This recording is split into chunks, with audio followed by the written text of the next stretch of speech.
Welcome back. The second half of our hearings for the draft speed review plan.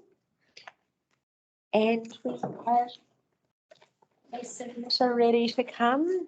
So, Guusje, yes, would you like to come and take a seat? We have 10 minutes, and in that 10 minutes, if you can allow some time for any questions. Sure. So I've timed my speech, it takes 7. I'm going to just talk fast. Right with everyone? And if you have anything, if you're prepared, if you can email that through to Robin, and then she'll circulate that through to all of us after deliberations. So, over to you. Thank you. Thank you. Push a timer or a button? Or? Robin will let you know. We started. You know at about 8 or 9 minutes. Okay. Right. Greetings, everyone. Hi. My name is Guusje de Schot. My credentials are I was born in Carterton. I live in Carterton during the week and weekends. I've driven since I was 15 in this country, Europe and Australia, 55 years without a fatal or serious injury crash. I've got a car licence, medium and heavy traffic licences. For 20 years, I worked as a travelling special needs teacher between the 15 Carterton and South Wairarapa schools, from Carterton School to Tuturamuri School. That extended to include Masterton to Upper Hutt schools. I drove 10,000 k's a year for work, so I've driven 200,000 work k's on the roads we're talking about. I understand Waka Kotahi's goal.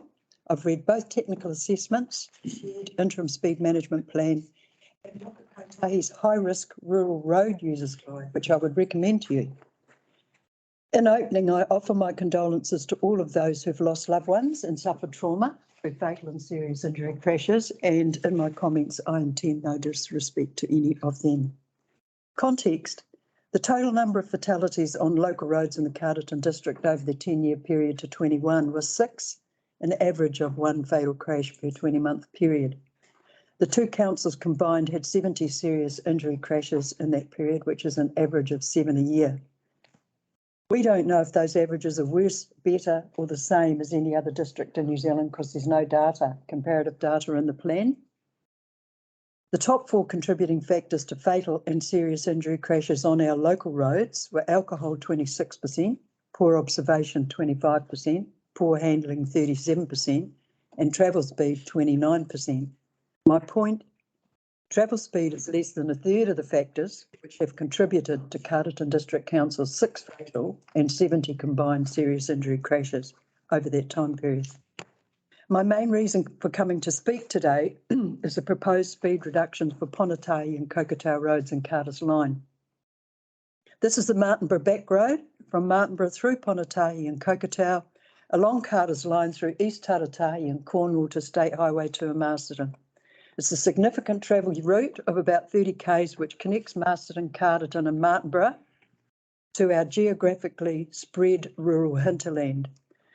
This route is a feasible alternative to travelling either on State Highway 2 or 53 for Masterton and Carterton urban commuters travelling to work rurally in South Wairarapa, for South Wairarapa rural commuters travelling to Carterton and Masterton for work and services, for tradies, freight and rural services, for locals travelling to and from Tora, Tāwai, Tuturamuri, White Rock and Ruakokopatuna, excuse my pronunciation, Lake Ferry, Puranoa and Western Lake, Ngawi, Watarangi, Tukopi, Wangamona, Taumat and Ponatahi. Ponatahi Road is a rural connector road, so its allowable speeds are 80 to 100 k's. At 100 k's, it's a great local alternative travel route to State Highway 2, which looks unlikely to come back from 80 k's. Neither the Carterton District Council or South Wairarapa District Council technical assessments give consistent, common sense or in-depth reasons why this travel route can't continue as a 100-kilometre route. Carter's Line has a high operating speed of 90 k's per hour and low medium risk due to its straight roads, marked centre line and edge posts. Well done, Carterton District Council. Reason given for reduction: reducing the speed to 80 k's will be consistent with the rural connector. So would 100, so would 60. Kokotau Road has a high operating speed of 80 to 89 kilometres per hour due to its straight roads, marked centre line, edge posts. Well done, Carterton District Council. Reason given for reduction: does not meet the criteria for a different speed limit as outlined in the speed management plan. Reducing to 80 km is consistent with Carter's line. Ponatahi Road has got a high operating speed of 90 to 96 kilometres an hour due to most of its sections having relatively straight road alignment, while the entire road has centre line and edge marker posts. Well done.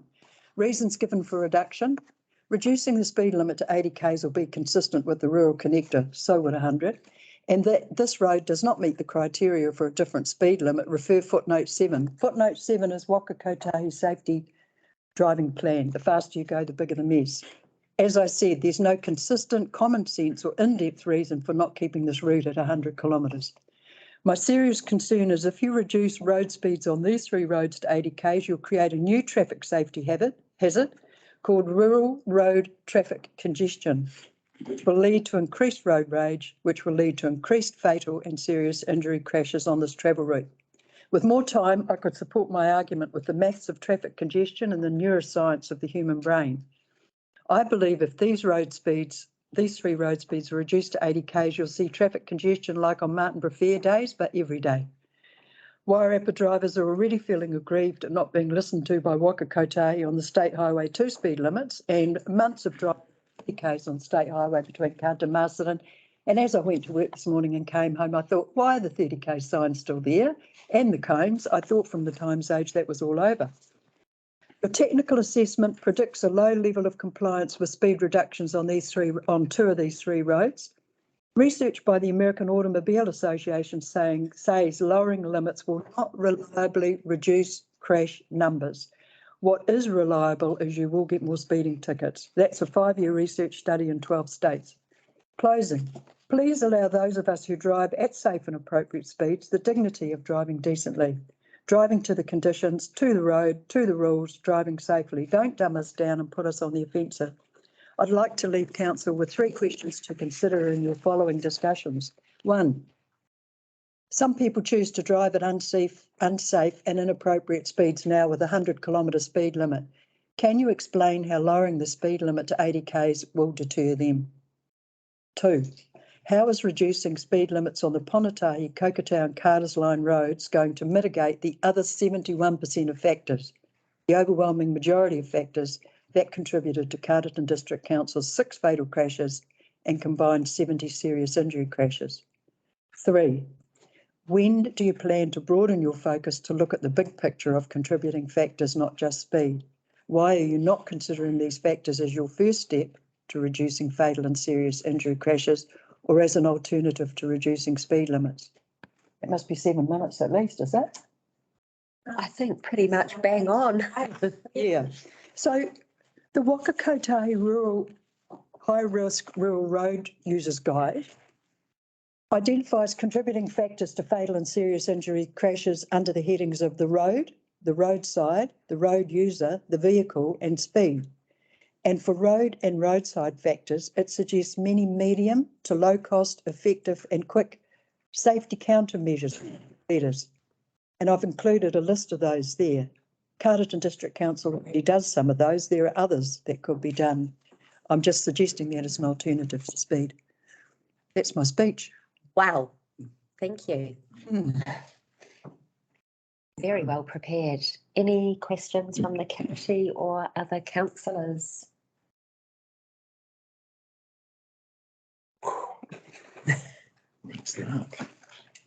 Was that all right? That was really good. And as I say, if you can please email that through to Robin, that will just help us when we meet on the 20th of September for deliberations, and then the full council on the 25th of October will decide on the outcome, the hearings and submissions and the speed review. So I spoke at the South Wairarapa District Council hearing. They didn't have as much on Ponatahi Road as you did. They just had, from John's Way through to Kokotau Road, and they didn't really have your technical assessment reasons for. You've got much more for Kokotau and Carterton, and I'm sorry that I didn't. I imagine Masterton had some on East Cornwall, on East Taratahi Road and Cornwall Road. I haven't talked to them. It sounds like dominoes. Oh, we've got 80, so you have to have 80, so you do too, you do too. Let's go all the way up to Dargaville and down to, Stewart Island. We'll all be 80 because you are.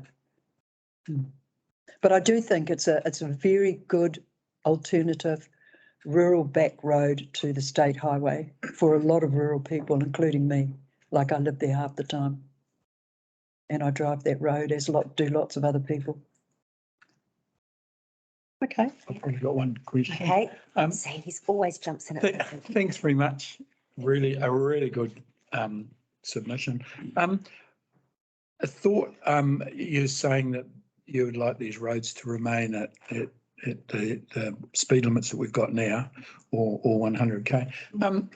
Have you given any thought to variations in any areas? You know, like speed variations in any particular areas, or No, because those roads, like I spoke to Palace Bay roads too, they're well, you know, curves are well signed, the camber's good, road speeds are set up, like it said, they've got good centre line marking and edge marking, and you drive to the conditions of the road, you drive to the road. So if it's a hill, you're going to go slower. If it's a bend, you're going to go slower.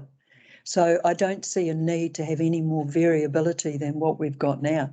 And I think, remember the old open road sign, white with the black line?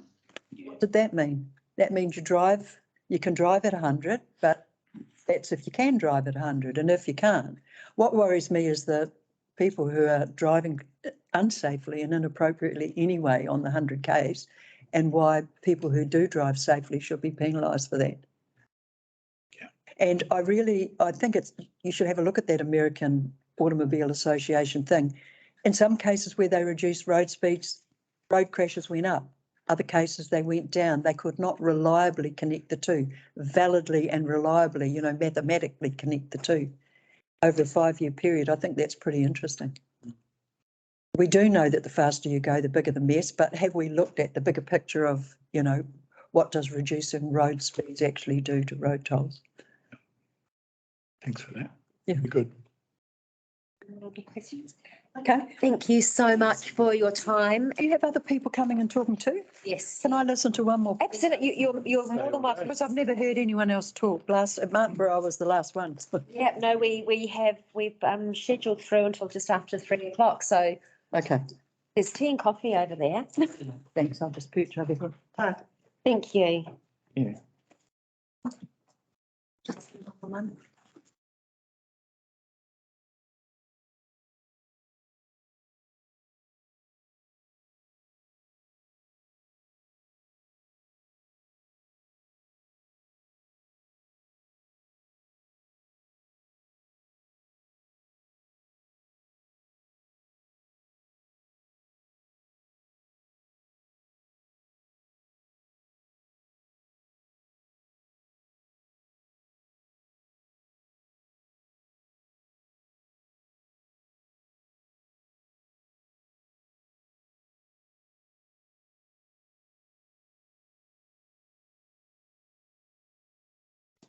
Bryce, Yep. You ready for me now, or? ready for you whenever you are. Uh, Come and take a seat up here. So Bryce, you have 10 minutes Yep. of verbal submission. If you can allow some time for questions within that 10 minutes, that Yep. would be great. So welcome. Thank you for Yep. your submission. Over to you. Thank you. So my starting point would be, I'm looking at the submission, it looks to be based around the idea of safety, but as well as sharing the roads. So the proposition is that if we should be sharing the roads, people who want to walk their dogs, riding their bikes, or walking in the country. And a bit hard because when I look at the roading network is for people to move. We're trying to get from one town to another, trying to get from country properties into town. And we actually have places for people to ride their bikes or walk their dogs. We have plenty of reserves, national park plan, places like that where we're actually already putting funding to. And the idea that I'm paying rates and road user charges to live in the country, to drive from when I used to live down Waitangi Road, drive from there into Carterton, and you're saying that the person who lives in town has more rights to me to have a lower speed limit, so they can come to a street they don't live on and walk their dog up and down. And my question is, why don't they go to a park? We've got Sparks Park, we've got Carrington Park, we've got Fensham Reserve, we've got Carter's Reserve. they need to be walking their dog down there. And if they do want to walk their dog down there, which is fine, why must I do 80 or 70 or etc. lower? In terms of where I'm currently living now, which is Dronlar Road, to come here, it's quicker to go the back road. So you come through Te Whiti Road, Glasson Road and round. The speed limit reductions in that area are going to add a good 5 to 10 minutes onto my travel time. And that's on everyone driving those roads. It's going to make goods more expensive. It's going to make transporting livestock more expensive. It's going to take more time for everyone moving and traveling. I don't think that's been considered against the other gains from it. If you look at the travel times between Wellington or Hewison and Marston at the moment, it's all gone down to 80 Ks. I haven't met anyone who supports that yet.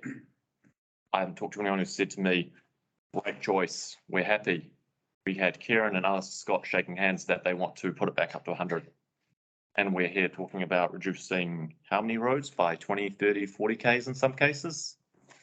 It doesn't make sense to me. I don't understand why we're doing it now if it is a directional from Waka Kotahi. If it's their direction at the moment, what happens in 2 months' time when we possibly have a new government and they give them a new direction? Why are we spending this time, money and resources right now discussing this? Would it not be far better if said, maybe we should just hold off a little bit because yes, we're getting this direction put on us, but we know our constituents aren't okay with it. Why don't we wait and see if the government changes and that changes the direction? I don't see the point. It's jumping the gun that I think is unnecessary. And I could be wrong, but so far Carterton's the only town I've seen in the Wairarapa starting this process. So why? Why do we have to be so proactive when no one else is being? It's across the Wairarapa, South Wairarapa and Masterton. They are doing it because I haven't had any notifications yet from them around this happening or the process. So maybe Carterton's better and you're actually making more attempts to reach out to people, which is good. I congratulate you for. But I haven't seen the information from the other district councils that they're also doing the process right now. A great comms team. Yeah. They're over there in the corner, we have to say that. Oh, yeah.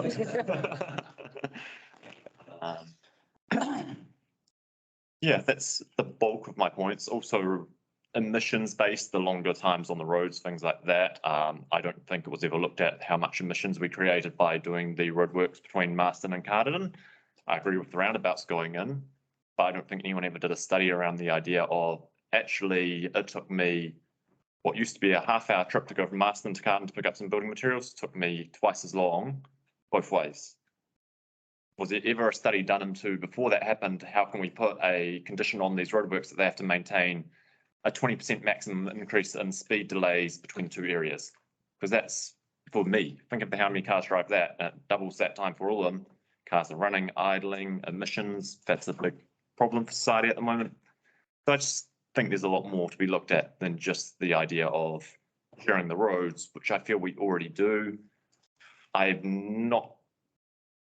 The only case of someone, I think there's two cases actually of people being hit on the roads recently. One was between and Carterton and Hewison. They got hit, and the other case was, it sounds like a murder. Other than that, in the past 5 years, I don't remember people being hit by cars as a common accident happening on our roads in terms of those rural areas. I could be wrong, I haven't looked into the statistics, but it just feels like we're trying to solve a non-problem for a few people who feel a bit more safe if the cars weren't doing 100 k's past them. Any Thank you. or Any questions from the committee? You're very passionate, which is great to see. Any questions from the committee, from other councillors? No? Thank you so much for making time and coming in and talking to us. It's really helpful for us to hear what our ratepayers and our community thinks and wants. And obviously, as you can imagine, there's varying views across the board, but it does really help us to know that we do have people who are passionate in the community. So really appreciate your time. Thank you so much. thank you.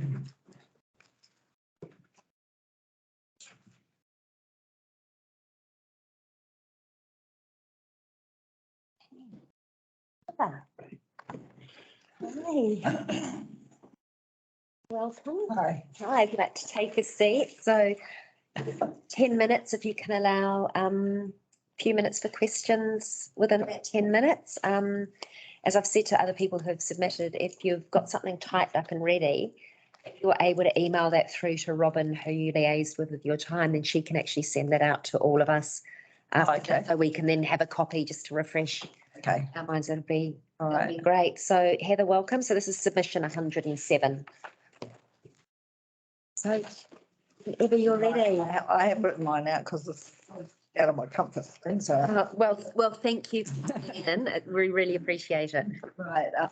And I'm a long time resident of Matarawa Road, like for 40 years, so a long time. And the district has changed a lot in that 40 years with a lot more residents and activity on Matarawa Road. First, I would ask, why would you reduce the speed on State Highway 2 to 80 kilometres and then put two large 100-kilometre signs at the entrance to Matarawa Road? The road is approximately 4.5 metres wide. It's narrow and is approximately 4.5 metres, particularly between Waterson's Line and Moffat's Road. There are drains and creeks on both sides of the road. And I've got a few photos here that I just took the other day of the wheel ruts that appear on the side of the road and how far it is from the tar seal.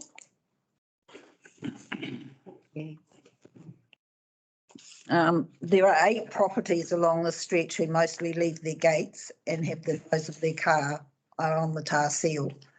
I personally have had several near misses where 2 vehicles travelling in opposite direction in order to pass each other have to pull in to your driveway or onto the side of the road, and there's just no room for error at 100 kilometres per hour.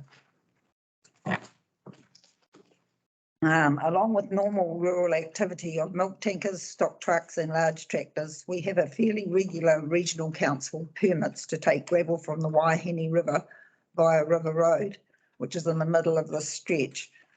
These truck and trailer units are carrying 50 tonnes of rock and are allowed to travel at 90 kilometres per hour. Then, as some of you know, there is the proposed quarry at the western end of Matarawa Road, where the intention is to move 20 truck and trailer units per day, also carrying 50 tonnes of rock past our properties. There is no way these vehicles could pull up if a child ran across the road or someone's stock manages to escape. And then there is the resulting damage of the road and massive potholes where the verge just gives way as they try to pass each other. The stretch is also a school bus route where some kids walk to catch the bus at Waterson's Line. There is nowhere to get off the road unless you get in a muddy drain. So for me, as a regular walker and cyclist and a grandparent to 2 small kids just down the road, as a matter of urgency, I would ask you to reduce to 60 kilometres the stretch between Waterson's Line and Moffat's Road, and the rest of the road to be a maximum of 80 k's.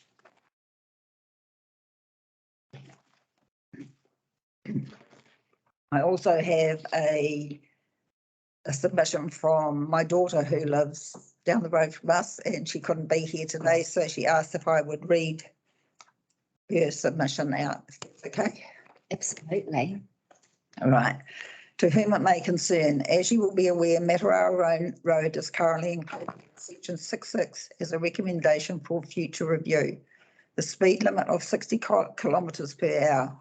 My family would like to see the speed reduction happen as a matter of urgency, particularly the section between Moffat's Road and Waterson's Line. Here's why. In recent years, we have seen a significant increase in traffic, particularly heavy vehicle traffic and visitors, as well as an increase in cyclists and pedestrians. We believe Matarawa Road forms part of the proposed 5-town cycle trail. It is a Fonterra tanker route and a school bus route. Many people use the road to access Waihini Gorge and the river for swimming.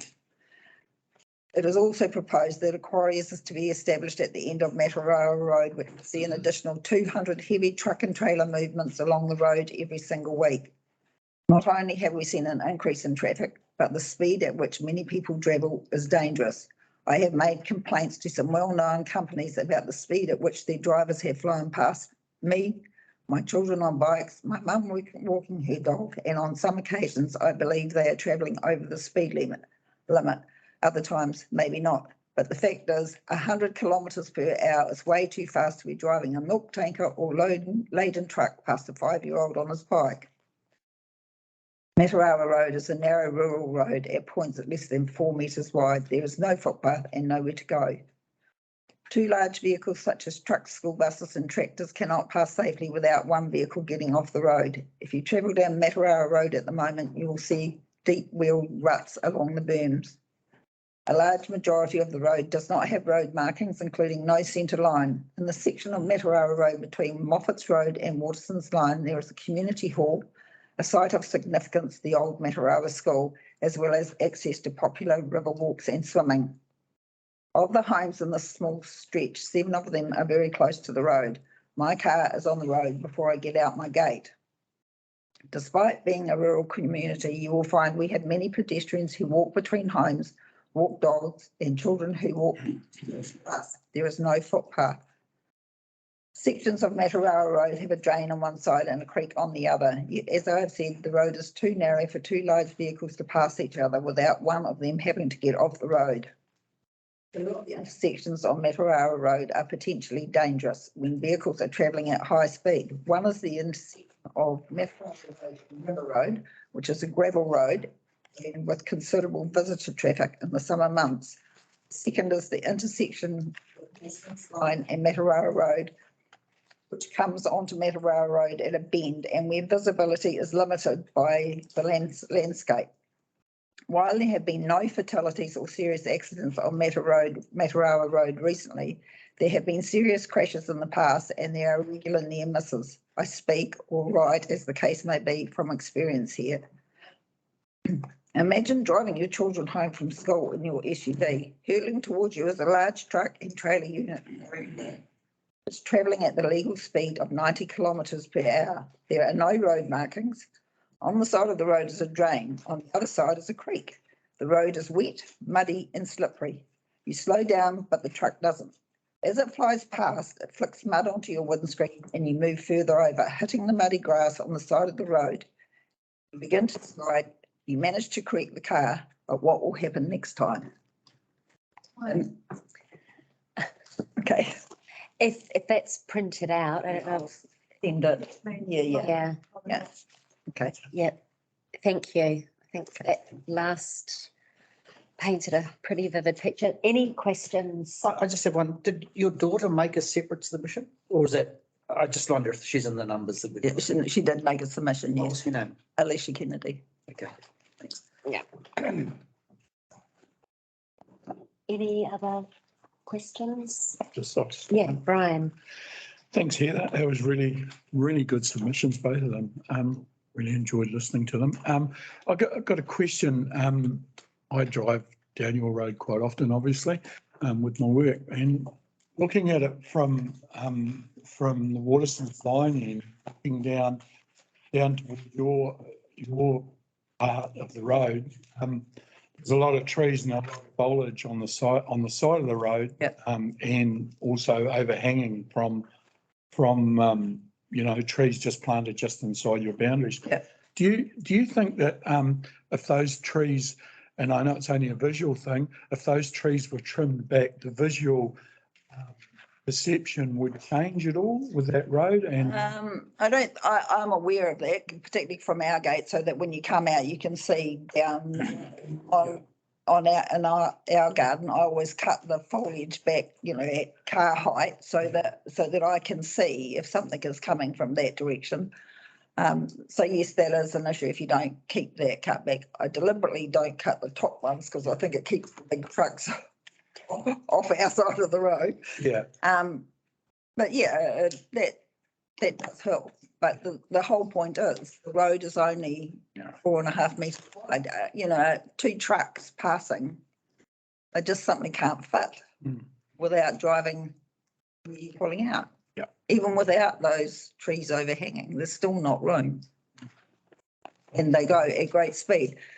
From the top end of Matarawa, the bottom end, I suppose it is, Matarawa Road, it's a very straight line from up where Vanderbosches live all the way through to Waterson's Line. It's very straight. Vehicles get a massive speed as they come because it's straight. And, they think it's a rural road, but they don't think about who might be walking out the gate or, what stock might suddenly escape. They don't, just needs to be slower. Thanks for that. I have just one quick question. So would your recommendation be for the whole of Matarawa Road or only to be? Well, to be fair, I think that, a lot of locals would complain if it was the whole of Matarawa Road, but the fact that there's just that between that Waterson's Line and Moffat's Road, there's 8 properties who are quite close to the road. Further down the road, the properties are further back off the road, and in the other direction, there is part of it where there's actually a centre line. Right. So that particular stretch is the narrowest. So Yeah. we're actually going to go and do a bit of a road Yeah, trip around yeah. the road so we can Yeah. actually really get good visuals too. And like, you end up with these huge potholes on the verge where the tar seal's just given away. And if you've got a small car like I've got, you're forever wrecking tyres as you go into them when you're trying to get past a vehicle from the other direction.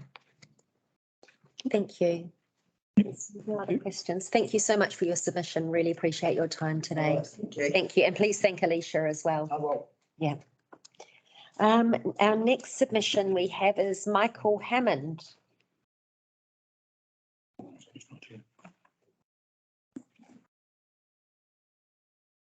So this is number 1110. No, Michael's not here. We are running a little bit early. We're due at 1:20, so we're running a little bit early. David. Want to pop in? Mike Hammond was the. No, sure. Oh, sorry. Thank you. I didn't cross that one out. I think I crossed somebody else out instead. Thank you. That's right. You did tell me. So, David, welcome. So you probably heard 10 minutes. Allow some time for questions. Thank you. Anything that you can forward to Robin that you're reading from or to, that would be great. And then we can use that. Okay. I grew up in the 50s and 60s as a child, reading all the articles in the Popular Mechanics and Popular Science that promised us faster travel in the future from point A to point B. What with all the flying cars we were supposed to have. But however, we're well into the 21st century now. Cars are safer than they have ever been, and yet we are beset at every turn by people demanding we slow down. We have a transport agency that never met a speed limit they didn't want to lower or a passing lane they didn't want to get rid of. What they should be doing is re-engineering the roads to make it safer for us to travel at the full open road speed limit. Speed limits used to be really simple. It was 100 kilometers an hour outside of the towns and it was 50 kilometers an hour inside the towns. Now we have this patchwork of speed limits. You don't know what the heck speed you're supposed to be doing. And you people want to introduce a whole new patchwork of speed limits. It wouldn't be so bad if these speed limits were based on the design speed of the road. But I've seen no evidence that that is in fact the case. I was trained as an accident investigator in the Canadian Army.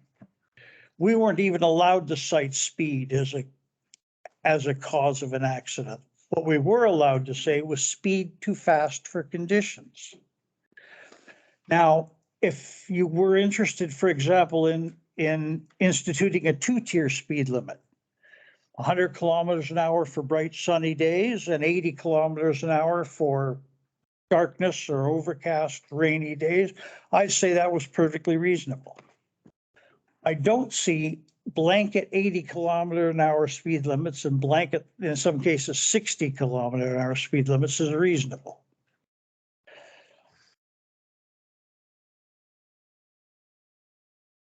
Now, similarly, when we're getting into the subject of the speed limits around schools, now we're all in favor of keeping the kids safe. Nobody could possibly argue against that. But you look at schools, take Gladstone School, which is the one that I'm most familiar with. I drive by that dozens of times a week.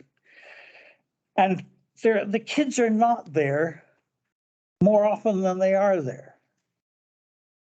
Now, I'm all in favor of a 2-tier speed limit for when the kids are there and when they're not.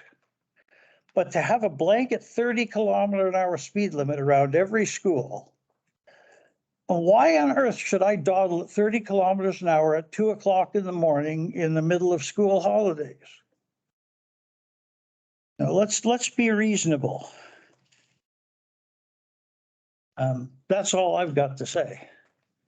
I think it's time we stopped buying into NZTA's paranoia about speed. That's it. Yeah.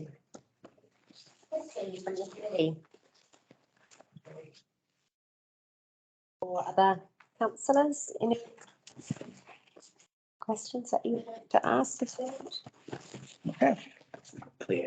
Thank you for your time today. Good to see you too.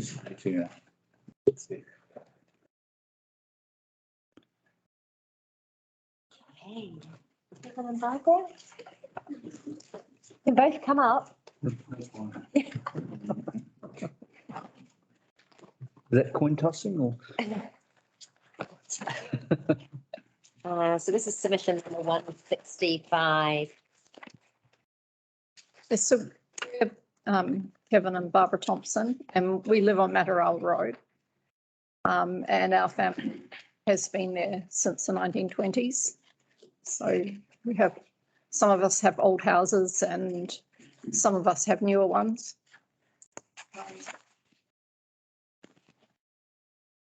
What I know that Heather has covered quite a lot of what I had already proposed to say, so I won't reiterate too much of it, but I think that you should know, if you don't already, that the Land Transport Guide to Heavy Vehicle Management specifies that for trucks, there should be a width of 3.5 metres. That's for heavy vehicles. The width of Matarawa Road at 3 locations outside our place, we've got a 600-metre road frontage on our place.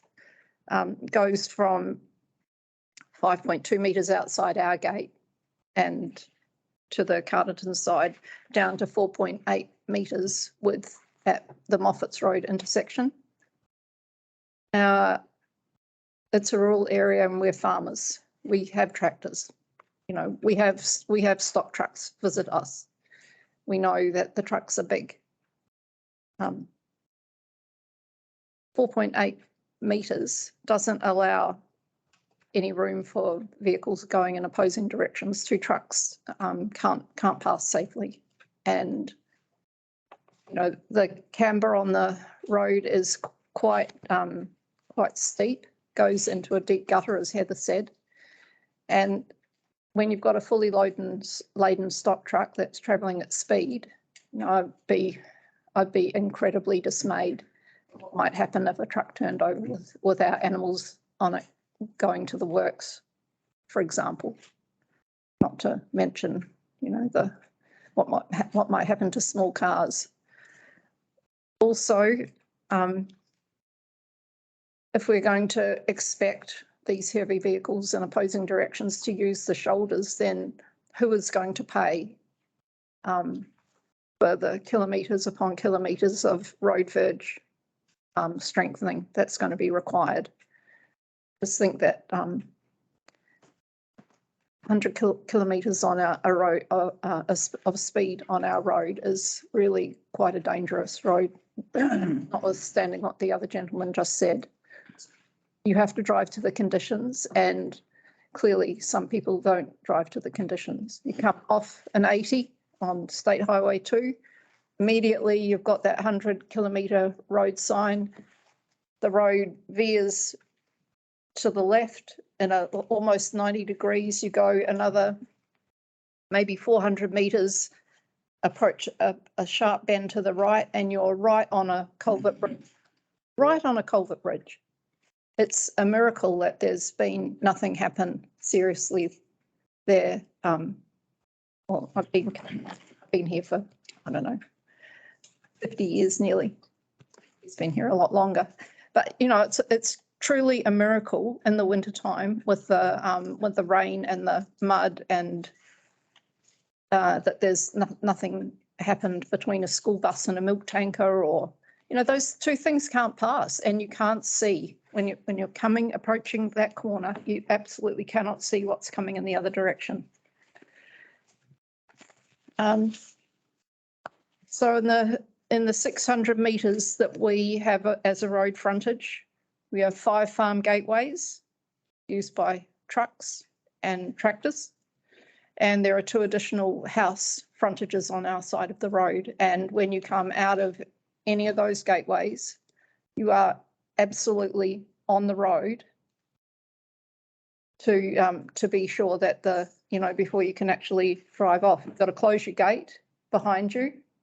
And we have a vehicle that's, I think, around 5.5 metres long. It's a typical, Mitsubishi farm kind of vehicle, and it's right on the edge of the road.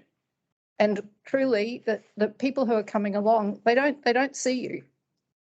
Even silver car, in the light, you just can't be seen, and that's with keeping the vegetation clear. One other thing that I did want to say is that when a truck with a trailer unit is travelling along a road, there's a vacuum created between the end of the truck and the beginning of the tray that's following it, and it's a strong enough vacuum to suck a child off a bike. And that happened to a family that I know.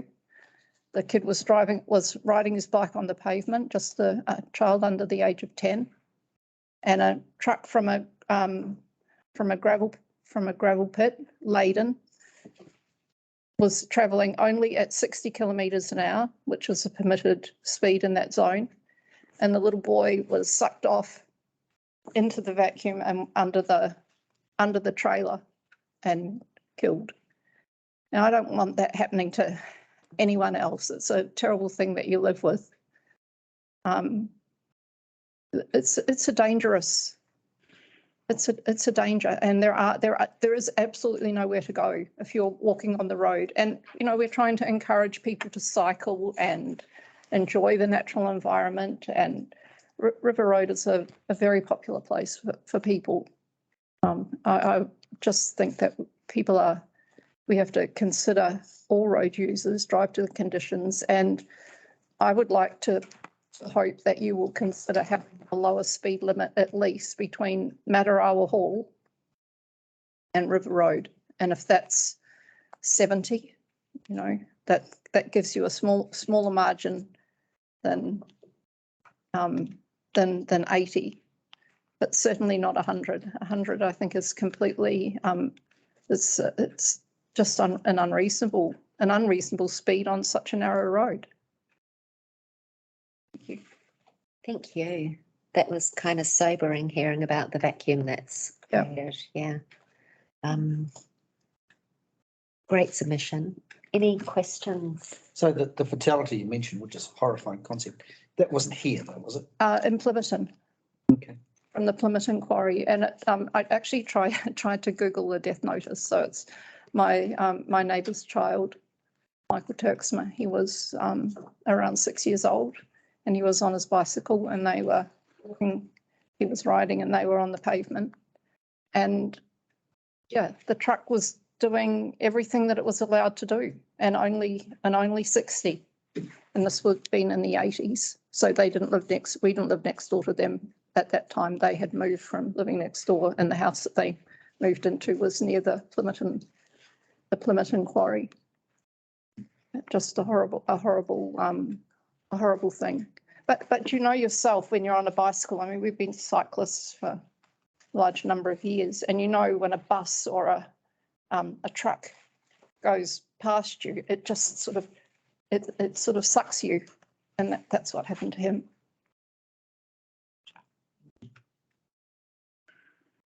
No questions? Good. Thank you, Mary. Thank you both very much for your time Submission. this afternoon and your submission. Thank you.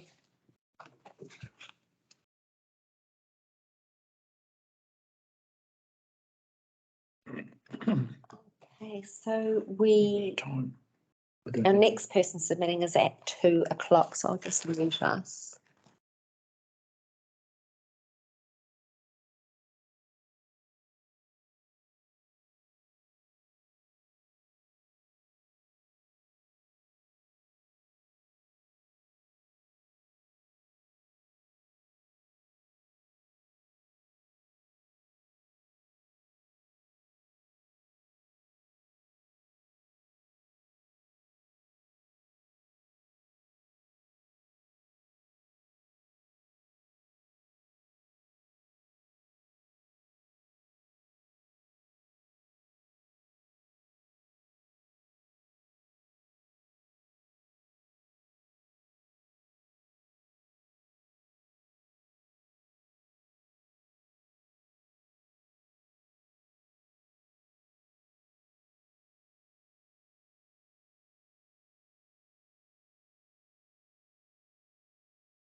So Jenny, do you want to come up and take a seat?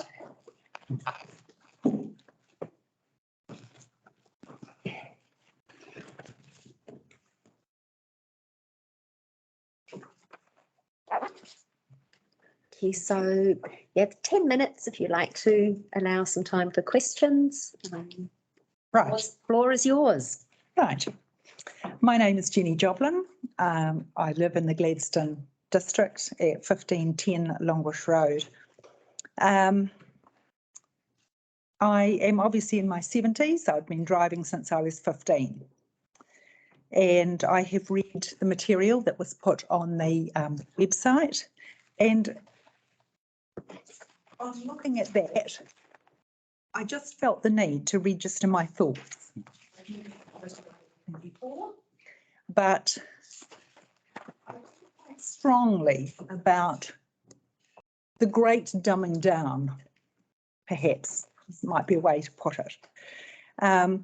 We got a licence at 15 and we were charged with the responsibility of driving to the conditions and making sensible decisions around our driving. And I hope that we have mostly done that through our lives. I looked at these speed recommendations or suggestions or whatever they are, and I would be very sorry to see the widespread reduction in speed levels throughout our district. I think that there are lots of roads in our district which require people to take special care at various times for various reasons. But I would hope as responsible drivers that they would do that. I'm not negative about road safety or about reduced speeds where they are required. And certainly a lot of the things that have been highlighted are very important. However, I'm just against the idea that we reduce everything to the lowest common denominator and we no longer ask people to take those responsibilities, because sometimes no amount of speed reduction is actually going to help a situation if someone doesn't make a good decision. And I think that in our particular area, so I haven't looked, I read all the material at large, but I won't speak on that because a lot of it doesn't affect me day to day. And if each person took care of their own little patch, I think that would be a good way to do it. So in our area, which is the Gladstone community, I believe that a 60-kilometre speed level there is, for the most part, just too slow. We do not need to travel at 60 kilometres an hour through that area. I think it's very important that the area around the marae, travelling through to the bridge, the pub and the complex is definitely an area that should be looked at, and it really needs to be a variable speed area right through there, because currently if there's an event on at the marae, one needs to travel very slowly and carefully past there because there are lots of cars, there are lots of families, there are children, there are sometimes people moving across the road. But I think the new signage that's gone up there indicating that the marae is there is fabulous. And I think if there was a big variable speed, something that either, I mean, ideally, it should be electronic, but probably financially that's not going to be a viable option. But if there was a big flip sign that the marae could operate there when they had things happening, and similarly, sort of right through that area to the other side of the complex, when there are big events on at the hotel or at the complex, often you need to take special care. But to take that from before the marae right through to the Gladstone Township, past the school and on to, I'm not sure exactly where it ended, but round about the War Memorial or something. It's a long way through Gladstone at 60. So I think that the school is the second area that most definitely requires a variable speed zone. Currently, you're proposing that 60 is okay, but actually in town, you expect us to go 30 past to school. Why would we not do the same for the Gladstone children?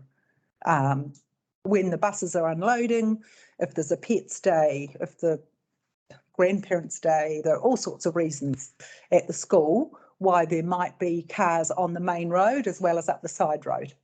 And this needs to be some way of indicating, particularly to people who don't live in our area, that that is the case at any given point in time. So that really is my concern. My concern is that rural people need to travel at reasonable speeds in order to cover the distances that they need to cover on a regular basis. And I think that if there was a variable speed area at the school and around by the marae, where we could indicate when reduced speeds were appropriate, and I would think that beyond that, 90 would be good. 60 is ridiculous.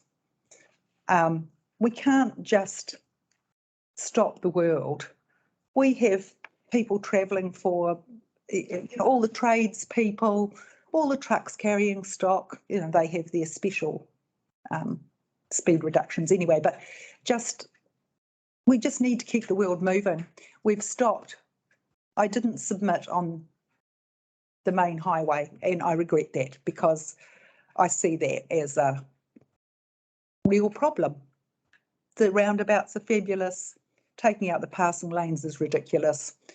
There are lots of things. A single lane roundabout with the big trucks that we have is a complete nonsense, $24 million. Spend our money wisely, please. And I think that's really all I have to say. However, this is a picture of our corner yet again this weekend. You ring the police and they can do nothing about it. And I didn't even ring this week, but right on that corner we have a gentleman much older than myself who lives there alone now as he's lost his wife, and they are subjected to this regularly and the police will not come out.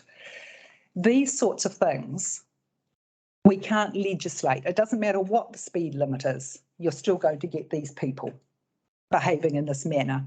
And it isn't only the burnouts, it's the recidivist drink drivers, it's the drink drivers, perhaps drink and drugs, we could say, the people who are driving cars when they are too tired to be driving cars and should pull over and have a rest. You can't legislate for those things, and no amount of speed reduction is going to take that into account. Lots of people have driven cars for 50 or 60 years and are still doing it and haven't been involved in an accident. And I drive at 100k always. So I don't think driving at 60 will help that situation. And I'd just like that to be registered. Thank you very much. Really appreciate your time. It's quite interesting. We've had a few people today commenting about boy races from the weekend, and I just realised that the drags were on Sunday. So it might have got their testosterone going into overdrive, but it's a regular occurrence. Regular, and if it's not here, it's I mean, they have a few places, but down at Pope's Head is another place that they're regularly doing this, and the police are just too intimidated to come out and face them. I mean, sometimes it can be hundreds of cars on occasions.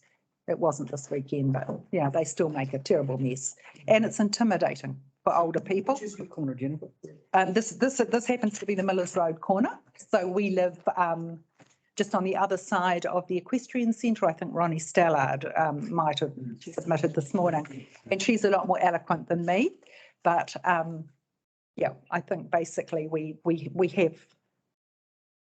a few voices just to kind of give you the idea about how our district feels, that we need to be careful. We need to reduce the numbers of people being killed on our roads, but I'm not sure blanket reduction of speed is the answer. My car tells me everything. It tells me what the speed limit is. It tells me if I'm going over the centre line. It tells me if it's below 3 degrees and I may have ice on the road. I mean, goodness me, we had to make decisions in a manual car, and we did it before we were 15. We drove tractors and trucks and things when we were kids. And we didn't have a problem. We made sensible decisions. And I think we're taking away people's, I mean, common sense is very important in all sorts of aspects of our lives. We've got to retain some of that. Any questions? I have one. Well, thank you very much for your presentation, gentlemen. Look, could you email me that photograph and the location? I could give you that. And no, I need it on, You need it on email? send it to someone. It's actually, there are more, and I don't know whether Ronnie brought one or whether she showed you the one on her phone this morning. Related to that. Yeah. Sorry. Yeah, okay, yeah. I'll be off this, but Yep. that is an issue. Yeah, well, it is an issue because actually, and I don't blame the police. It is very intimidating. We came home at 2:30 one morning, probably 2 or 3 years ago, and they were fully aware there was a drive from Wellington, some memorial, some guy had been killed. But they set about doing this yet again at our corner, and we arrived on it. And, you know, we drive a big vehicle, and I was with my husband. But it is very scary because they are just there flipping out and they won't move their cars, they won't let you through, they won't. A nurse recently said she had to park her car miles away and walk cross country to get home because she didn't feel, that was down at Pope's Head, she didn't feel that she could. So the remit here is about road safety. Yeah, I understand that. I do understand that. But Yeah, but that is, What I'm saying is your proposition is not out of line. no, well, it's just that really what I. So the road safety remit. Yeah, there's all sorts of things we need to work on. there And are. I will. Thank you Thank so you. much. It's lovely. Really appreciate it. Hope your husband gets better. Oh, he'll be fine.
Yes. Earrings layout. Yeah, welcome, Marty. Thank you. Thank you everyone for the opportunity to present today. I see you've got typed up notes and so on. Yeah, Are you able to email those to Robin Sure. after, and then she can circulate to us so we've got okay, information? absolutely. All yours. Thank you. Right, thank you for the opportunity. You would have read my written submission, and there's one matter I want to clarify. But before I do that, the first thing I want to raise is around Hurunui-Rangi Marae. I think there's an absolute obligation to reduce the speed of traffic beside the marae and make it safe for the people there. It's an absolute obligation of council. The road by the marae it's a shameful piece of council's history. Land was taken for a new road against the wishes of the people there, leaving the marae and the urupa separated from each other. Some unused land was returned and unremediated. Unused land was not returned and sold off inappropriately. The details are all set out in the Waitangi Tribunal report. It's also in the Crown's apology in the treaty settlement. So I implore the council to do the right thing and immediately start the process of returning that land to Hurunui-Rangi Hapu. The very least that can be done in this short stretch of road is to reduce the speed when there's activity at the marae. And any road user that suggests this minor inconvenience is acceptable, and you have received some submissions saying that, should be ashamed of themselves. I think the proposed variable speed regime, though, is impractical. Variable speed limits work well at places where there are regular restrictions, like before and after school, Monday to Friday. But when there are irregular events, such as hui and tangi at the marae, my understanding is that they need to be gazetted in every occasion. Also understand the flip down signs that are proposed are unacceptable to Wakakotahi, and would need those big signboards on trailers with the lights saying the maximum speed for that time. I think that it adds to quite a high operating cost, and the better approach would to have a permanent reduced speed. Climate change. The consultation document does not mention climate change or carbon emissions, although this is clearly a consideration under the Wakakotahi guidelines. In Carterton district, about 80% of the direct greenhouse gas emissions from agriculture. The next biggest emitter is petrol and diesel vehicles at about 10%. So it's a significant item. Carbon emissions from road and capital projects are over a third of council's total capital emissions.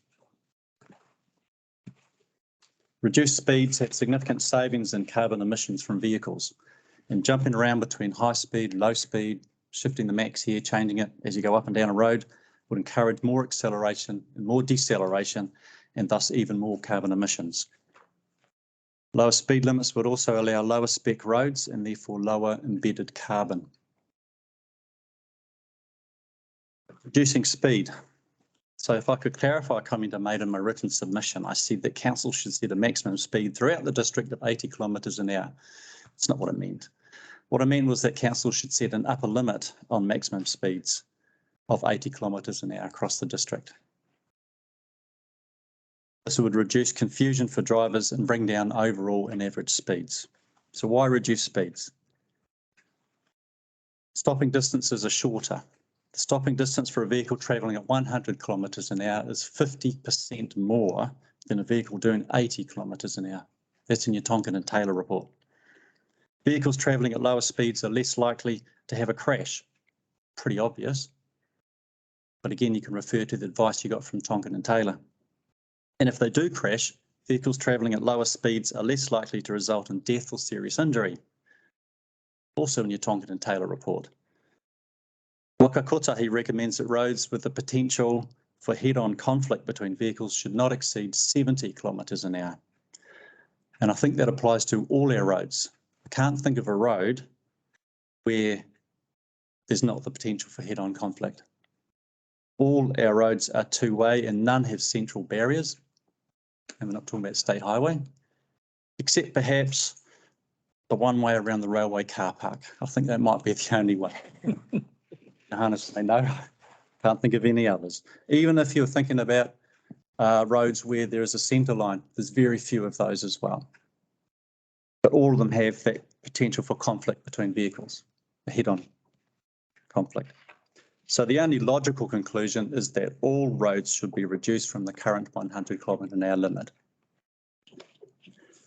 Trying to make sense of some of the proposals, the logic escapes me for the maximum speeds proposed on many of the roads that are in the report.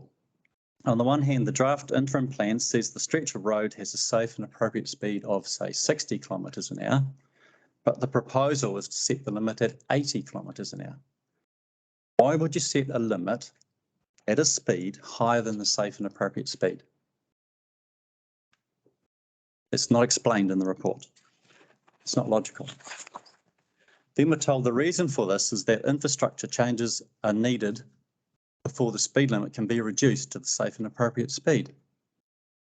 What infrastructure changes are needed to be safe to drive slower? I don't get it. So to sum up, I'd like you to limit the limits district-wide and return the road to Huranui-Orangi.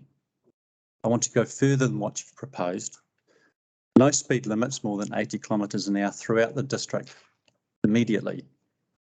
Reduce all roads to the safe and appropriate speed immediately.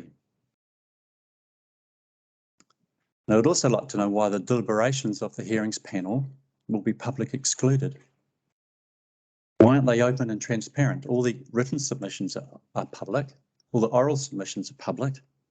Why not the deliberations? What is the justification under Lagoima to be public excluded? And why is it overriding the public interest in understanding what's discussed? And my last point was give the road back to Huranui-Orangi Marae. Limit the limits and return the road. Thank you. Thank you. Any questions? When you say return the road, you mean the physical land that the road is on? The road, the land, yes. And do what with the road? That's for to decide what to do. I think what There's another road. the road had been, Another road. So there was a road that used to go around the Urupa. And when the bridge was replaced, the council in their wisdom decided that they should take land from the marae to do a straight road leading into the new bridge. The old road's still there. Another road can be built. Council still owns the land for that old road, so they can do another road. yes, how long ago was that? 50s? 1950s.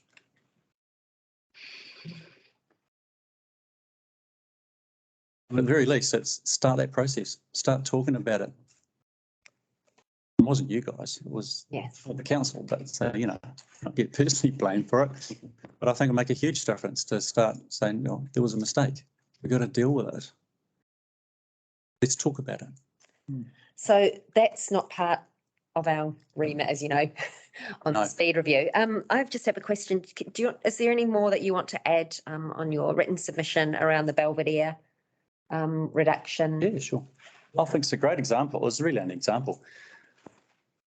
If you extend, well, if you go from 60k up to Connolly's line, and then to 100k, within 200 metres, you got to flick through the bridge where people come off because they're speeding, run through fences.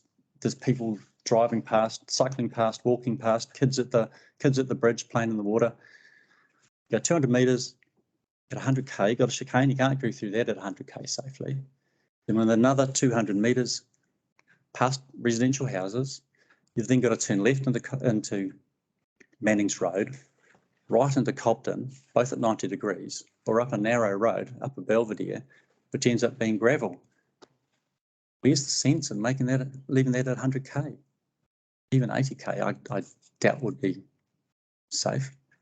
For my sins, I'm a casual replacement for the postie. So I deliver west of the highway from right north to the south end of the district. So I've been through all those roads day after day, I would have to say that I don't feel safe in any of those roads anytime.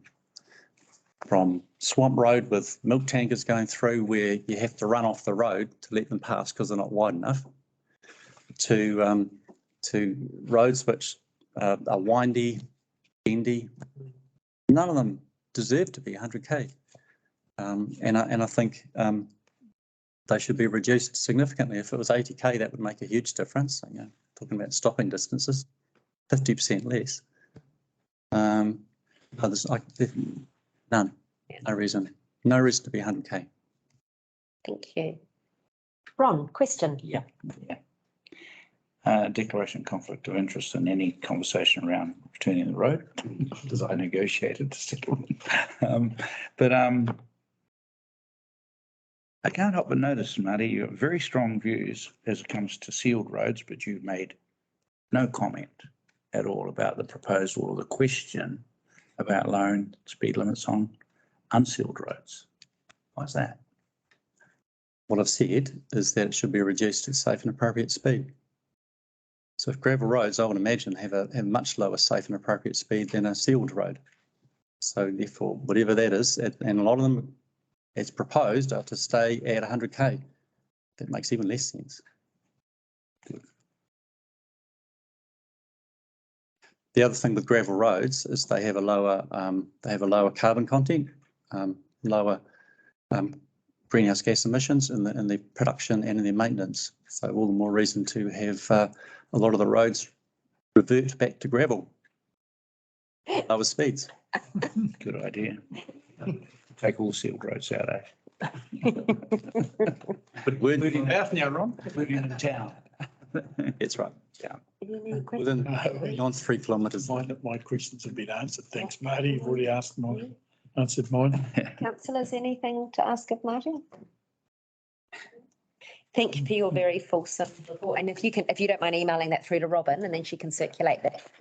Not a problem. Thank you for your time and your energy and your passion. Thanks, Marty. Cheers. Yes, thanks. Cool. Like your style.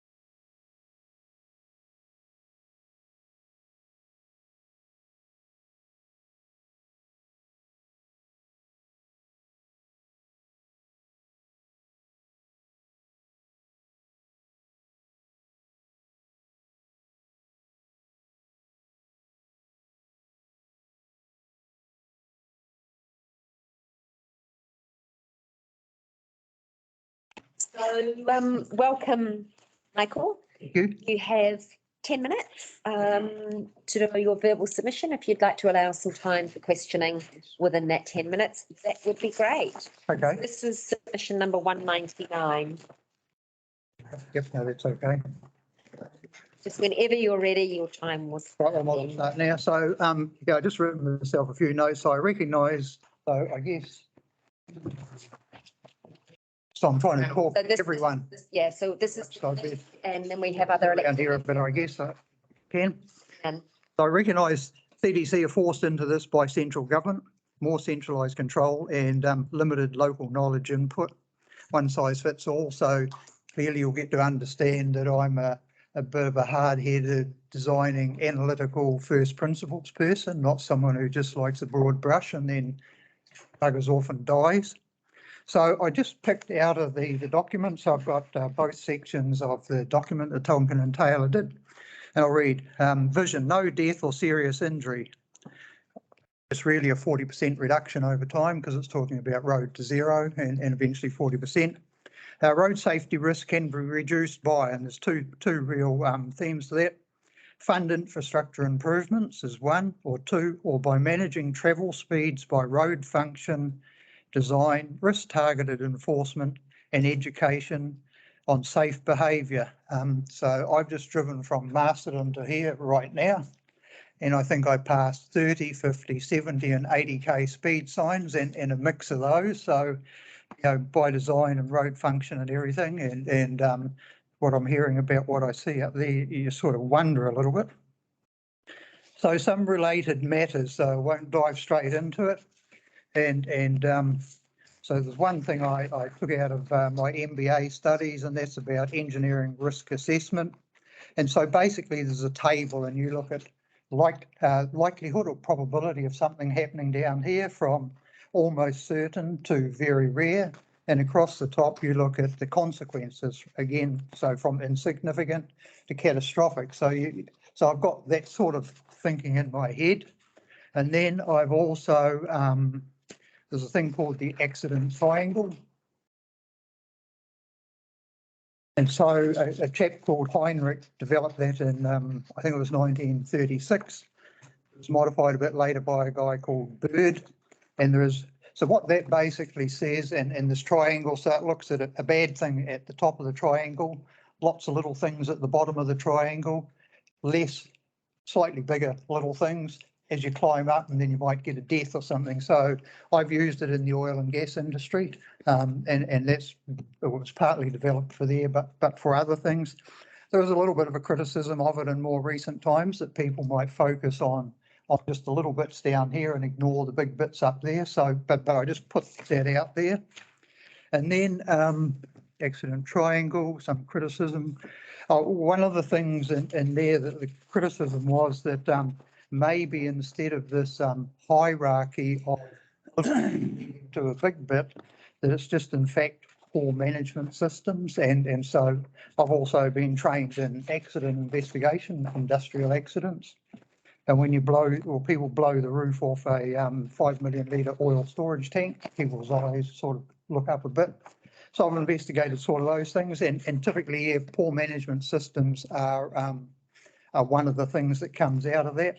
Heinrich, it was more that a human decision to carry out an unsafe act. So I don't think people knowingly do that. People don't get up in the morning to go out and each morning then go out and be dumb.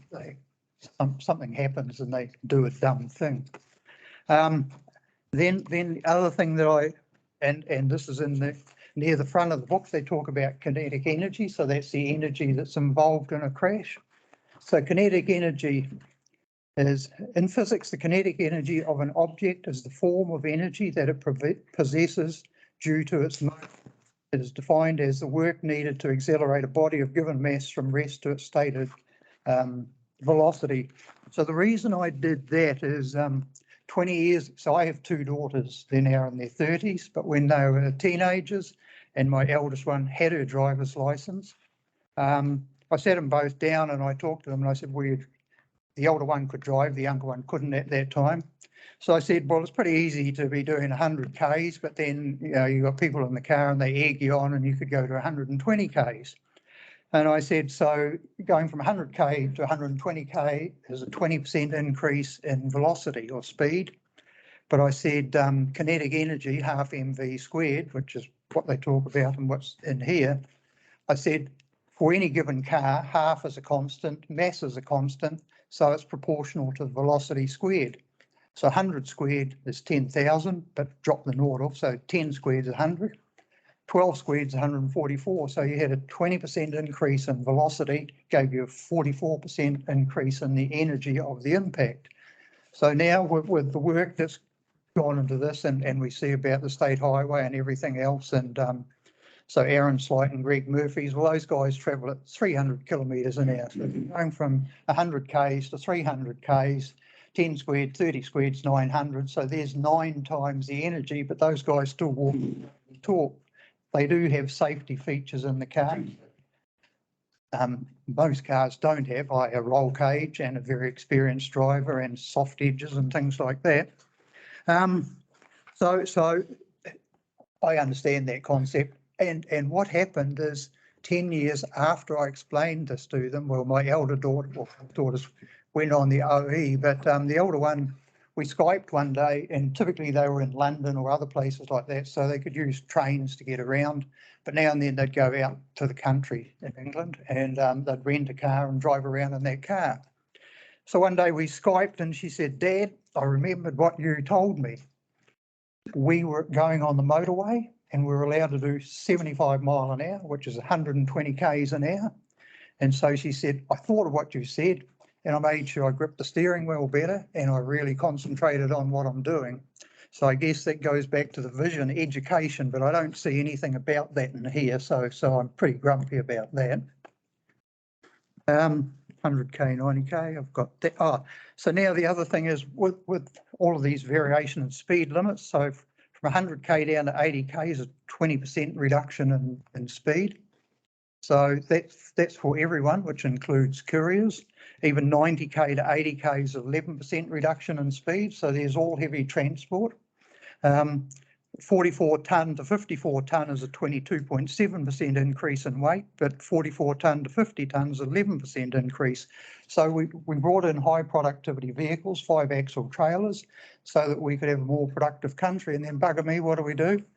We drop the speed so that we've negated all of that. And in the meantime, you drive around the roads and wear and tear on a road is proportional to the number of repetitions and the weight. So we've increased the rate, we've reduced the speed, so we have to have even more repetitions of the same thing. And then we wonder why things break, and you sort of just shake your head in disbelief.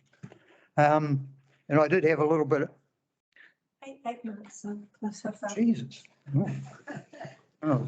Yeah, I got 2, 4 and 12-second rule. Vehicles getting much safer. Go slow better for the climate, but then lower productivity. Education not valued.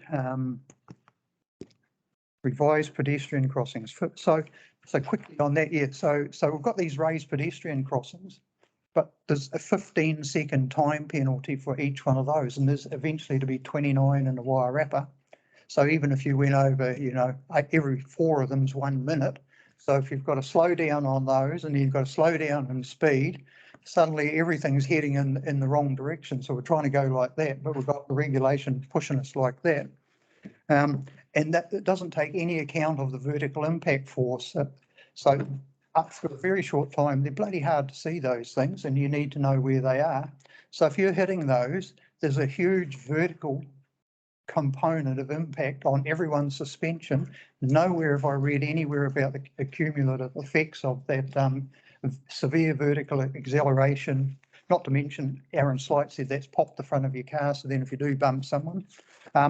I think that there should be, like if you come down Hughes Line now, you put 3 little strips on the road. They could probably be slightly higher, but those things should. 1 minute. Just an FYI, those raised pedestrian crossings are State Highway 2, which is not part of our. Hello, okay. So just if there's 1 minute, so I read in here. So alcohol, there's 4 things that are a problem. Alcohol, poor observation, poor handling, and travel speed. So travel speed is less than 30% of the contribution to fatalities. There's more than 70% of other things, and that's not really addressed in here.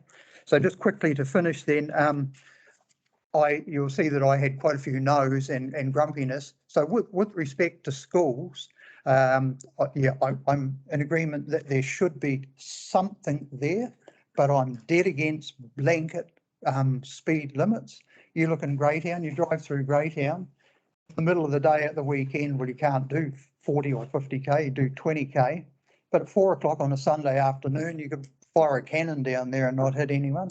Couriers, trucks and everything move at night, but everyone's got to stick 40k all of the time, and it'll be the same with schools. Like I go past Kahutara School periodically, and they is it? Oh, That's your 10 minutes. Jesus, that went fast. Yeah, and you were talking quick as well. I'm impressed.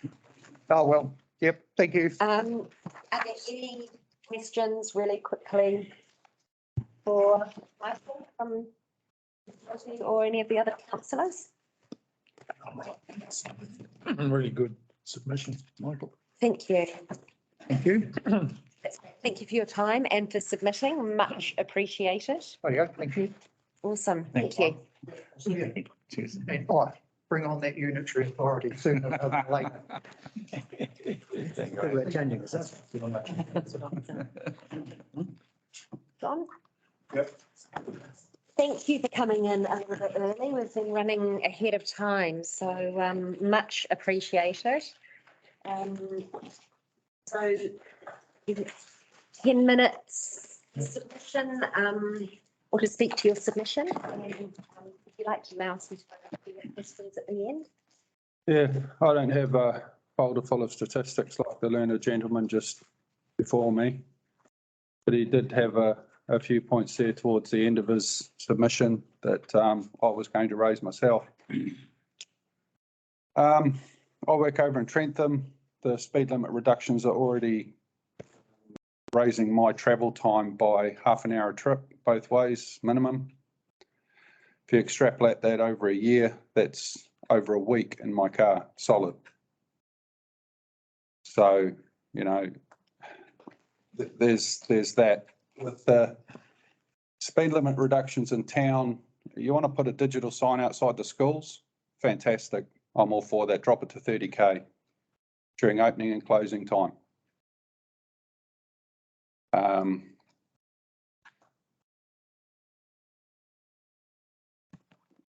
And have it off during the school holidays.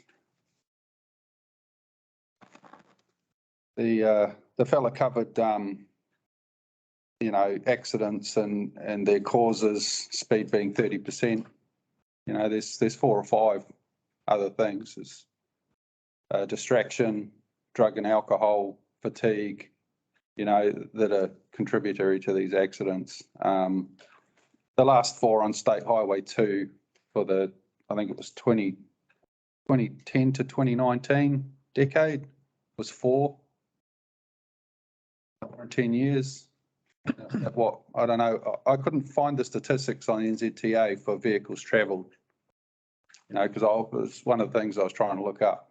I know for the hill, which I go over every day, it's 3,650,000 vehicles travelled per death.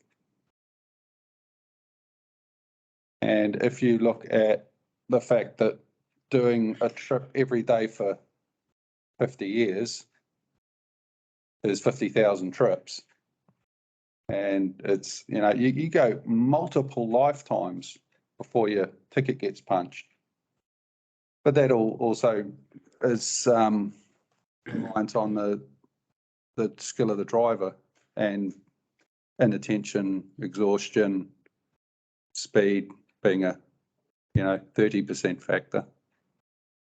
Now, the town limit's been dropped to 30. It's the same in Greytown. And as I travel through these towns regularly, living in Carterton, I'm coming into the 50k zone out of the new 80k zone, curse it, and people are doing 40 in the 50k zone. And you get to the 40k zone and people are doing 30 and even 25. I was doing 30 just through town before. It was clear, like old mate just said, like a Sunday afternoon, you could fire a cannonball down it. The car in front of me is doing 30. You know, so people are already getting slowed down by the amount of different limits. They're getting out of 80k zones and getting into 100k zones and still doing 80 kilometres an hour. People are confused. If this Carterton speed limit reduction is anything like Wakakotahi, their road to zero, or Get Wellington moving, then it's not democracy. This is just allowing the citizens of the town to pay lip service, and people are going to do what they're going to do anyway. I know that people didn't want the speed limits reduced down the state highway. I don't think there's been a death on the Carterton or the Featherston to Greytown stretch in 22 years, but we're still doing 80k down. You know, it's not making anyone safer. You get to the overtaking lanes and you can't overtake the trucks. So, you know, is this democracy, or is this just, you know, the public being allowed to pay lip service and people are going to make the decision because they know better for the public? I don't know. You know, this life's a pretty short one, and we seem to be in a race to the bottom. We seem to be pandering to the lowest common denominator points. You know, this person's slow, so everyone else has to be restricted. This person's sick, everyone else has to wear a mask, whatever it is. You know, that's been and gone, but and just leave things as they are. Yep, schools, up that speed down, put up a digital sign, 20 umpteen whatever raised crossings. Oh, hell no. You know? 7 days a year more in my car as it is. 7 days. 7 lots of 24 hours. You know, it's 15 to 20 minutes a day. That's your shower, that's your change, that's your kids. You know, that you won't ever get again because you're stuck behind the wheel of a car. Incidentally, the cars have gotten safer and safer and safer. The tyres are stickier, the braking systems are more effective. You know, the supplementary restraint systems are better and better with not only frontal but side impact and curtain airbags.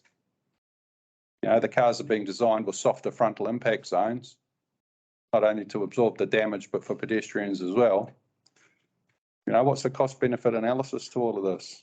How many people have we had struck on our roads here lately? I know that poor lady was killed in the main street of Carterton by some idiot who thought he'd,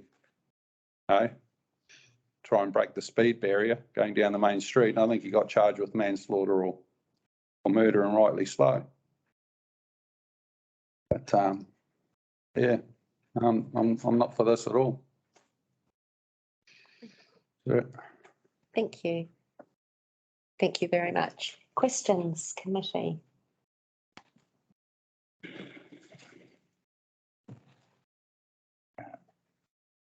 Yeah, Dale. Well, just a question, John. In your written submission under do you agree with the council's proposed approach and principles around schools, you've got no, but you just said that by all means around schools. Yeah. So what I've noticed with these submissions is you're limited into what answers you can give. That seems to be quite a common thing with these, what do you call them? These queries now. Do you agree, yes or no? So, and the questions are often asked in a way that how do you put it? Sort of lean you towards one thing or another. So, yeah, I pretty much blanket said no to everything through it. But the point that you're making here is, just to clarify in my own head, is that you agree with the lowered speed limits around the schools, but not, in other words, for high periods of time of activity, or like, is it? Yeah, that's correct. Is that right? Okay, thanks. Not blanket. Okay. Definitely not. Thank you. The kind of before that period before school and then after school, is that kind of what we're talking? Yep. Yeah. Yeah, and it, what, 45 minutes either side, morning and afternoon. Absolutely. Awesome. But yeah, I do night shifts and I travel through these towns. There's nothing on the road. Absolutely nothing. Yeah. And to be stuck at 40k and have the police able to enforce that 40k or 30k or whatever it is, it'd just be ridiculous. Yeah. Awesome. Thank you for clarifying that, because I was going to double check on that one, Dale. So, John, thank you so much for your time this afternoon and for the submission. Really appreciate it. And I know that we've probably grabbed you out of bed early after doing a night shift, so much appreciated. A little bit. Yeah, thank you. Thank you for making the time to come in. Thanks, John.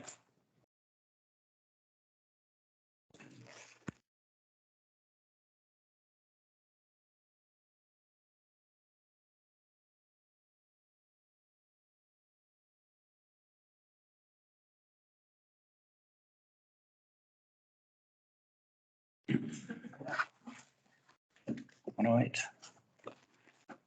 Hi, Alistair, can you hear us? Hi there. Yes, sorry, I was just unmuting myself. I can hear you. Can you hear me? Yeah, absolutely. So Alistair's submission is number 108. So we've got 10 minutes, but if you can allow some time for any questions, that would be Sure. great. Yeah, absolutely. Over to you. If you do have anything sort of pre-prepared, if you want to email that through to Robin Blue, then she can circulate that through to us after today as well. Okay, thank you. I don't have anything pre-prepared. I was just going to speak fairly briefly to my submission, and then just very happy to open up for questions. Just first of all, yes, I'm Alistair Cameron. I live at 149 Park Road, which is about, if you know that area, it's about 500 metres down from State Highway 1 as you're travelling out of town towards Gladstone, and it's where Park Road narrows down goes from 50k, it narrows, and then the speed limit goes up to 100k. Thank you for the chance to speak to you today, and I also appreciate the chance to join remotely, being one of Carterton's many commuters into Wellington. So I'm sorry I couldn't be there in person today, just a few things I had to be in town for. So look, I understand you've read my submission. But the point that I did really want to speak to was the point around, or to support the proposal to reduce the speed limit in the section of Park Road from essentially where the 50k zone ends now up to the end of Rutland Road, extending that 50k zone up to Rutland Road, or which I think in the proposal document is termed as from the southwest of Dixon Street up to Rutland Road, or southeast of Dixon Street up to Rutland Road, reducing that whole bit to 50k's. And I suppose, to put it another way, what I'm really asking you to do is to reduce the speed limit on that short section of Park Road from 100k's to 50k's, which is really, the core of my submission, because at the moment that 100k limit is really actually very dangerous, and I think a serious accident waiting to happen.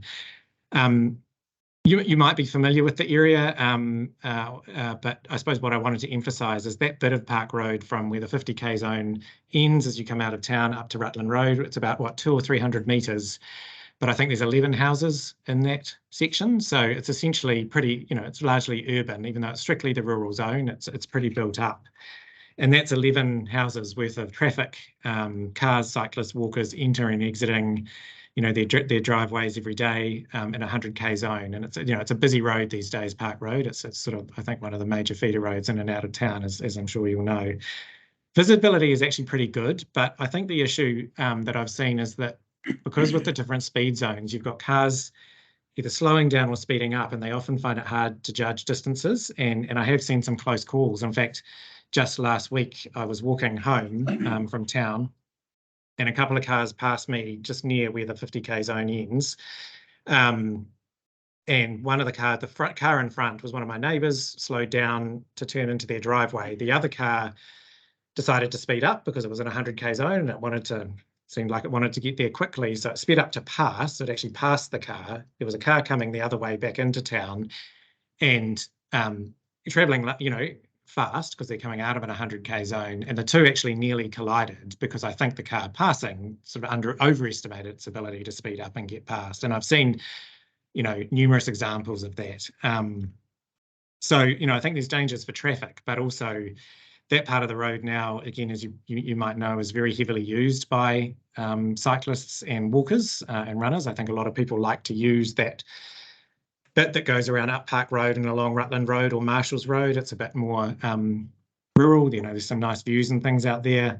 But, without the shoulders and footpaths, on those parts of the road, you do have cars going past cyclists and walkers at very fast speeds. And that includes children. My brother was going to join me today, but he had my brother who also lives at a bit further along Park Road, just at the opposite end of just where Rutland Road comes out. So his couple of children, my niece and nephew, who are 13 and 11, they attend the local school, and I think he definitely fears for their safety when they're coming and going. I think he'd like them to walk and cycle more, but he's pretty nervous about that. He's actually also a cyclist himself, and the point he wanted me to make is that issue of cars coming, speeding up and slowing down is a particular issue for cyclists, because if they're not judging distances well, the opportunity for cars to be going fast but actually end up in a convergence where you've got a cyclist and two cars together, which is quite dangerous for the cyclist because there's no easy shoulder for them to go off. So I think reducing the speeds would make it, easier for cars to be able to judge those sort of distances. So look, that's really the core of the submission, that short section of Park Road, I think, it just makes sense for it to be 50 k's given how built up it is and how much not just vehicle traffic, but foot and cycle traffic there is. I did have a quick flick through the other submissions. I won't say that I've read them all deeply, but I saw some other support for that section of Park Road being 50 k's. I don't think I detected any major objections. I know there's some concerns about the further part of Park Road, further east, the proposal to reduce that from 100 to 80. And I know that's a sort of more generally contentious point around a number of roads. I did see one suggestion, I think, to extend from another submitter to extend the 50k zone beyond Rutland Road around the corner, because I think the submitter said it would improve safety for walkers and cyclists because cars would have more time to slow down for that kind of busy Rutland corner. I think that's worth considering. Seemed like, from my point of view, quite a good idea. But I think the main thing for me and for my family is that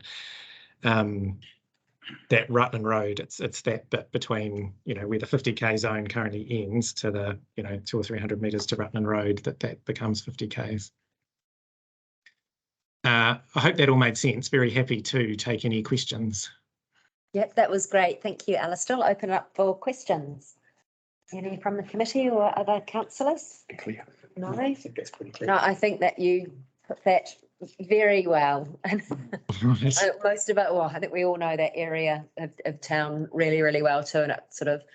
And you were very clear and concise on that. So thank you very much. And okay. Thank you for your submission. Really appreciate it. It's if we don't hear from people, then we don't know what people are thinking. So and appreciate you taking time and down there to Zoom in and have a chat with us now too. So that's really cool. Yeah, no, look, well, thank you for doing the review, giving us the chance to put in submissions and then appear publicly. I do appear in person. I do appreciate your time and the effort you're putting into this. So my pleasure. Awesome. Thanks very much, Alistair. Thank you. Thank you. Take care. Bye-bye. Bye. Okay. So that ends all of our submissions today. I'd just like to say thank you, committee. Thank you, fellow councillors. Thank you, staff, for being here. It has been a long day. I think it has been worthwhile. So all it leaves me to do is close today's meeting with a karakia. Kia tau, kia tātou katoa, te atawhai o tō tātou ariki, a ihu kara iti, me tu aroha o te atua, me te whiwhi nā tahitanga, i te wairoa tapu, aki, e meni. Well done, team.